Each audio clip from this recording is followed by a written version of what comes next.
Sebelum menyaksikan video ini, pastikan bosku jangan lupa subscribe. Karena subscribe itu gratis plus bonus tonton video terbaru setiap harinya. Jangan lupa ya. Ya ampun bang, bukannya mendukung, malah Bang Mardhani Alisera kelihatan ketakutan ya sama anak Presiden Joko Widodo Kaesang yang kemarin menyatakan ingin masuk dalam dunia politik. Ini bahkan ada berita soal Kaesang, PKS usul keluarga inti presiden dilarang dicalonkan di pemilu. Apa dia tidak ingat ya? Yaitu setiap warga Indonesia berhak dan punya hak untuk dipilih dan memilih. Jadi di sini alasan Mardhani Alisera sungguh tidak masuk akal sekali. Kalau keluarga inti presiden dilarang dicalonkan di pemilu, ya tentu Mas Ahaye lah juga seharusnya tidak ikut pemilu. Dan juga Ibu Megawati, yaitu anak dari Presiden Soekarno, presiden pertama, seharusnya juga tidak ikut pemilu. Kalau logikanya seperti ini, apa dia takut ya? Ya bisa jadilah. Kemarin Gibran Rakabuming Raka juga sukses memimpin di kota Solo, yaitu menjadi wali kota Solo. Nah menurut saya ini bentuk kepanikan lah. Kalau Kaesang ikut pemilu pada tahun 2024, ya pasti juga akan mempunyai kursi. Karena memang dilihat dari anak-anak Presiden Joko Widodo, ya mempunyai rekam jejak yang bagus lah. Apalagi juga pengusaha yang sukses. Terbukti mempunyai beberapa perusahaan dan semuanya juga berjalan. Ini bahkan juga ditanggapi oleh Petrus Pasaribu. Kualitas politis begini, lu paham gak Mardhani Alisera setiap warga negara Indonesia punya hak untuk memilih dan dipilih? Atau takut keluarga Jokowi pasti menang kalau mencalonkan karena pengaruh kinerja Jokowi yang sangat baik untuk negara ini? Kualitas kadermu bagaimana PKS Sejahtera? Ya memang siapa lagi didukung dengan dari hasil survei, yaitu Presiden Joko Widodo memiliki elektabilitas yang cukup tinggi walaupun sudah BBM dinaikkan. Tetapi masih saja masyarakat puas dengan kinerja Presiden Joko Widodo, yaitu terbukti dengan hasil survei yang cukup tinggi, 78,5%. Bayangkan, yang tidak puas hanya 21,5% saja. Berarti kan memang masyarakat cenderung puas terhadap kinerja Presiden Joko Widodo. Lagi-lagi soal Kaesang masuk politisi, PKS usul keluarga inti presiden dilarang dicalonkan di pemilu. Ini merupakan bentuk kepanikan ya. Ternyata bisa panik ya. Seharusnya daripada mengkritik hal seperti ini, ya tunjukkan kualitas dari kader PKS Sejahtera lah, tunjukkan kualitasnya. Jangan malah mengkritik yang tidak perlu. Coba kita lihat komentar-komentarnya di sini. Keluarga PKS tidak boleh ikut pemilu, kan adil Drun. Dasar hukum PKS. Lakukan sebaliknya yang mereka mau itu. Maka itulah yang benar. Politisi pecundang. Ya kalau PKS tidak setuju anak presiden mencalonkan di pemilu, ya berarti ini sudah benar lah, sudah tepat. Dari berita ini dari CNN Indonesia, yaitu anggota Komisi 2 DPR dari fraksi Partai Keadilan Sejahtera Mardhani Alisera mengusulkan agar keluarga inti presiden dilarang menduduki jabatan publik yang dipilih melalui mekanisme pemilu. Lewat akun Twitternya, pernyataan itu disampaikan Mardhani merespon kabar ketertarikan putra bungsu Presiden Joko Widodo Kaesang Pangarep untuk terjun ke dunia politik. Menurut Mardhani, wacana larangan keluarga inti presiden menduduki jabatan publik lewat mekanisme pemilihan umum perlu agar sistem berjalan adil bagi semua orang. Bagus dibuat aturan keluarga inti presiden dilarang dicalonkan untuk jabatan publik yang menggunakan mekanisme pemilihan publik, baik agar sistem berjalan dan adil bagi semua orang, ucap Mardhani Alisera. Padahal pemilu itu juga dipilih oleh masyarakat lah. Jadi kalau memang masyarakat tidak percaya dengan adanya Kaesang, pasti juga akan tidak dipilih lah oleh masyarakat. Tetapi kalau masyarakat percaya dengan Kaesang, pasti juga akan dipercaya untuk memimpin pada 5 tahun ke depan. Jadi tidak perlu sepanik itulah, karena di sini memang dipilih rakyat. Ya kecuali kalau gubernur, wali kota itu dipilih oleh presiden, nah itu harus dikritik. Tetapi kan ini memang demokrasi ya, semuanya dipilih oleh masyarakat. Masyarakat yang menentukan ini berhak memimpin daerah apa enggak, ini berhak memimpin Indonesia ke depan apa enggak.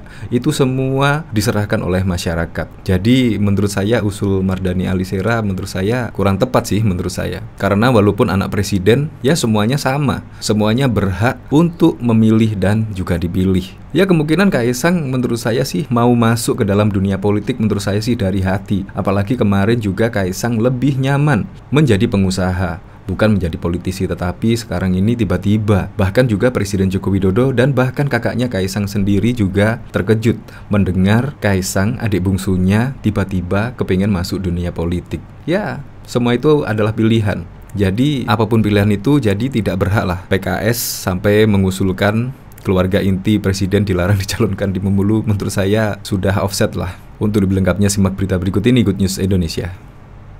Anggota Komisi 2 DPR dari fraksi Partai Keadilan Sejahtera Mardani Alisera mengusulkan agar keluarga inti presiden dilarang menduduki jabatan publik yang dipilih melalui mekanisme pemilu. Lewat akun Twitternya, pernyataan itu disampaikan Mardani merespon kabar ketertarikan putra bungsu Presiden Joko Widodo Kaisang Pangarep untuk terjun ke dunia politik. Menurut Mardani, wacana larangan keluarga inti presiden menduduki jabatan publik lewat mekanisme pemilihan umum perlu agar sistem berjalan adil bagi semua orang. Bagus dibuat aturan, keluarga inti presiden dilarang dicalonkan untuk jabatan publik yang menggunakan mekanisme pemilihan publik, baik agar sistem berjalan dan adil bagi semua orang, ucap Mardani pada Rabu 25 Januari 2023. Dia memahami bahwa semua orang memiliki hak untuk mencalonkan dan dicalonkan. Dia juga memuji keputusan anak muda yang berani terjun ke dunia politik. Menurut dia, keberadaan pemuda baik buat dunia politik. Namun begitu, Mardani berharap agar asas keadilan tetap diterapkan. Sebab menurutnya, seorang anak presiden tetap memiliki hak istimewa jika terjun dalam dunia politik. Walau bagaimanapun, mesti diterapkan asas keadilan. Seorang anak presiden punya privilege yang tidak dimiliki pemuda lain, katanya. Wali Kota Solo, Surakarta sekaligus putra sulung Presiden Gibran Rakabuming Raka sebelumnya mengungkapkan keinginan sang adik Kaisang Pangarep untuk terjun ke dunia politik. Keinginan itu menurut Gibran bahkan disampaikan Kaisang sendiri di depan dirinya dan juga ayahnya. Jokowi saat pulang ke Solo, Jawa Tengah beberapa waktu lalu. Namun Gibran belum mengetahui apakah adiknya bakal maju dalam kontestasi pemilu 2024. Yang kami bicarakan di meja makan itu Kaisang. Saya juga kaget, dia secara terbuka menyampaikan ke kami ada ketertarikan ke politik, kata Gibran seperti dikutip dari Antara pada Selasa 24 Januari 2023. Bahkan, Ketua Dewan Pimpinan Cabang DPC PDIP Kota Solo FEK Rudiatmo menyambut baik keinginan putra bungsu Presiden Republik Indonesia Joko Widodo, Kaisang Pangarep untuk terjun ke dunia politik. Menurutnya, Kaisang sudah memiliki darah politik dari bapaknya. Mas Kaisang, putra presiden yang jejak politik bapaknya sudah jelas. Dari awal, kota, gubernur, presiden kan suka tidak suka, darah itu mengalir juga, kata Rudi saat ditemui awak media di kediamannya di Kelurahan Pucang Sawit, Kecamatan Jebres, Solo pada Rabu 25 Januari. Rudi juga menilai potensi Kaisang untuk sukses di dalam politik pun cukup besar.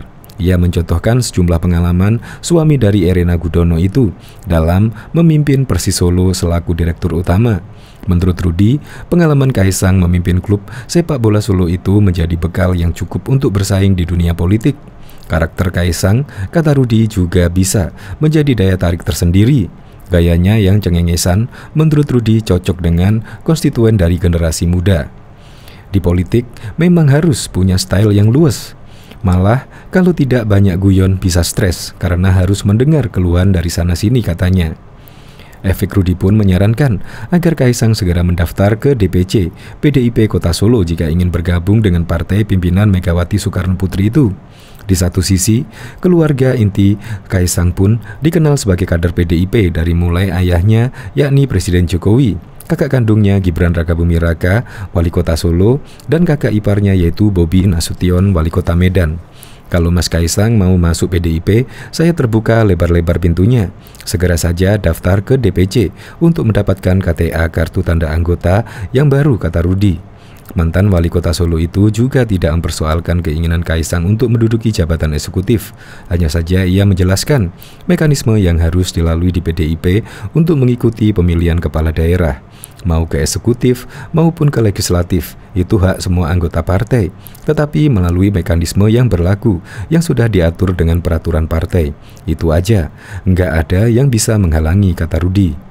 Meski demikian, Rudi tetap mempersilahkan Kaisang bergabung ke partai lain. Ia menegaskan setiap orang berhak memilih partai politik sesuai dengan aspirasi masing-masing. Jumlah partai 17, milih YCG, pilih salah satu, mana yang mau dipilih. Tapi mestinya dengan karir dari bapaknya itu awalnya dari PDIP. Beliau mempertimbangkan mau masuk PDIP. Kira-kira Itu aja menurut saya, ujar Rudi. Bahkan Gibran Rakabuming Raka, kakak kandung Kaisang, mengatakan adiknya mengincar jabatan eksekutif. Hal itu dia ungkap setelah menghadiri sebuah acara groundbreaking di Solo. Mulai dari eksekutif level bawah, masa langsung presiden? DPRD enggak, tapi eksekutif, kata Gibran seperti dilaporkan wartawan Fajar Sodik untuk BBC Indonesia. Ketika ditanya apakah Kaisang akan maju sebagai wali kota Solo, Gibran meminta wartawan bertanya langsung kepada Kaisang terkait munculnya tudingan bahwa Jokowi sedang membangun dinasti politik karena anak-anaknya kini mengikuti jejaknya. Gibran tidak ambil pusing karena hasilnya bisa menang atau kalah.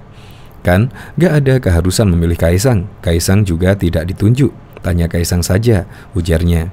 Pengamat politik dari Universitas Gadjah Mada, Mada Sukmajati, menilai dinasti politik adalah fenomena biasa dan belum tentu menjadi jaminan sukses bagi penerus dinasti tersebut. Di sisi lain, pengamat politik dari Universitas Indonesia, Aditya Perdana, membenarkan bahwa dinasti politik bisa menjadi pembuka jalan dan penerus dinasti akan mendapatkan privilege. Dewan Pembina Perkumpulan untuk Pemilu dan Demokrasi, Perludem Titi Anggraini, mengatakan pada dasarnya semua orang berhak untuk terjun ke dunia politik, tetapi pada kondisi tertentu dinasti politik akan menjadi contoh buruk bagi budaya dan ekosistem publik. Secara teoritis, kata pengamat politik dari Universitas Gadjah Mada, Mada Sukmajati, dinasti politik digunakan sebagai strategi pertahanan setelah seorang petahana tidak menjabat lagi, serta bisa menjadi strategi untuk memperluas dukungan politik. Ini bisa dalam konteks untuk mengamankan kerabatnya yang sedang menjadi petahana, atau dalam konteks yang lebih jangka panjang yang bersangkutan sendiri yang akan memperebutkan jabatan, kata Mada kepada BBC News Indonesia pada Rabu 25 Januari. Dinasti politik juga bisa dijadikan strategi untuk mempertahankan identitas, kata Mada menambahkan. Biasanya ini terjadi pada kelompok-kelompok yang berbasis kepada agama, etnis, dan kedaerahan. Di Indonesia, dinasti politik terjadi di level nasional sampai regional, dan itu bukan fenomena baru. Di tataran nasional, Mada menyebutkan dinasti Soekarno, Soeharto, SBY, sementara di regional ada di Banten, Kalimantan Barat, Sulawesi Selatan sampai ke Ambon dan juga Papua. Meski demikian, dosen ilmu politik UGM itu mengatakan tidak lantas ada model yang baku yang bisa memastikan apakah dinasti politik bakal berdampak bagus atau tidak terhadap kinerja pemerintah atau dalam skala luas terhadap demokrasi. Itu lagi-lagi tergantung si penerus dinasti. Belum tentu juga yang bersangkutan bisa menjadi pemimpin yang mumpuni karena ada banyak proses atau dinamika yang dialami. Kalau tidak memiliki leadership, ia tidak akan bisa melalui fase-fase ujian atau tantangan, ujar Mada yang menyebut dinamika politik di Indonesia sangat keras. Dia menambahkan, keberhasilan sebuah dinasti politik di Indonesia juga masih bergantung pada kontrol dan persepsi publik, karena semakin lama publik sudah semakin rasional. Senada dengan Mada, Direktur Eksekutif Algoritma Research and Consulting, Aditya Perdana, juga mengatakan masyarakat kita cerdas, sehingga tidak begitu saja langsung mendukung anak-anak yang mengikuti jejak ayahnya. Publik akan menilai dan melihat juga kerjanya seperti apa, dekat atau tidak sama masyarakat, mau atau tidak mengayomi, kata Aditya. Walaupun tidak dapat dipungkiri bahwa dinasti politik merupakan sebuah privilege yang dianggap sebagai titik masuk atau pembuka jalan, dan sebagian besar politikus yang berasal dari dinasti, kata Aditya, memiliki perjalanan politik yang lebih mudah, apalagi jika pada akhirnya mereka berada dalam partai yang sama. Menurut saya, jalannya benar-benar kayak jalan tol karena jejaring dari orang tuanya akan dimanfaatkan oleh orang tuanya sendiri, apalagi bapaknya sudah pensiun. Jadi jalur itu akan dibuka lebar, dioptimalkan dan kemungkinannya berhasil, ujar Aditya kepada BBC News Indonesia. Apakah kemudian dia akan sukses bapaknya? Nah, itu yang nggak kita tahu, tambahnya.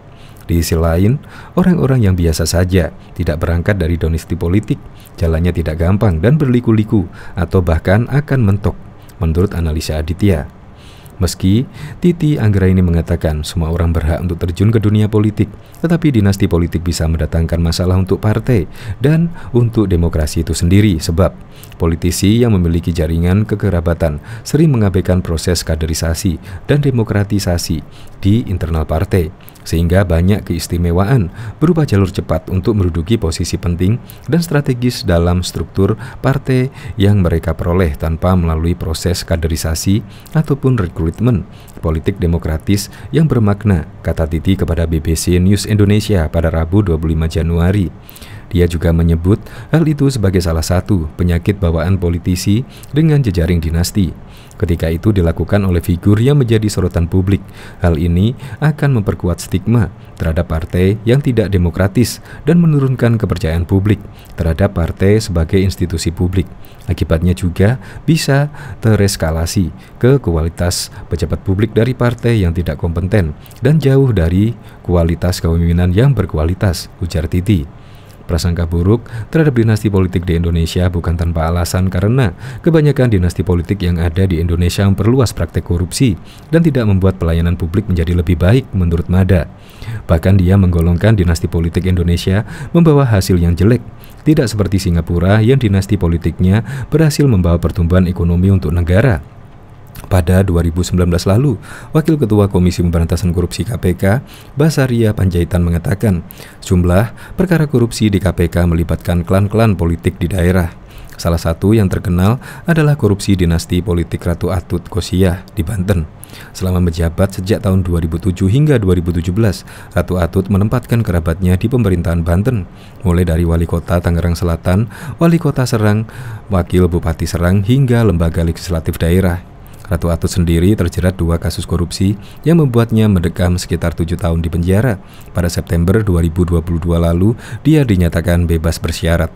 Pada 2021, Bupati Musi Banyuasin, Sumatera Selatan, Dodi Reza Alek Nurdin tersandung kasus dugaan korupsi.